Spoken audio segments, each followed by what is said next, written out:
ഫുട്ബോളിന്റെ ചരിത്ര താളുകളിൽ ഒന്നിനു പുറമെ ഒന്നായി എത്രയോ ഇതിഹാസങ്ങൾ വന്നുപോയി.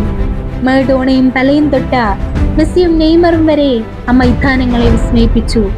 എന്നാൽ 20 വർഷത്തിലധികമായി സ്വന്തം രാജ്യത്തിന്റെ പച്ചയും ചുവപ്പും കലർന്ന ജേഴ്സിയിൽ ആ കൈത്തണ്ടയിലെ ക്യാപ്റ്റൻ ബാൻഡ് അയച്ചു വെക്കാതെ പൊരുതുന്ന ഒരു സിംഹമുണ്ട്.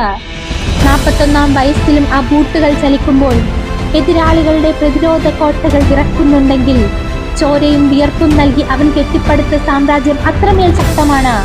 അതെ, ക്രിസ്ത്യാനോ റൊണാൾഡോ എന്ന പോരാളി. അക്കരെ കടലുകളിൽ വിജയക്കൊടി പാറിച്ച വാസ്കോ ഡ ഗാമയുടെ ചോരയുള്ള നാവികപ്പടയാണവർ. തോൽവികളിൽ നിന്ന് ഉയർത്തെഴുന്നേൽപ്പിക്കാൻ അവരെ പഠിപ്പിച്ചത് മറ്റാരുമല്ല, കനലിലും കരിയറിലും ആത്മവിശ്വാസം കൈവിടാത്ത അവരുടെ നായകൻ തന്നെയാണ്.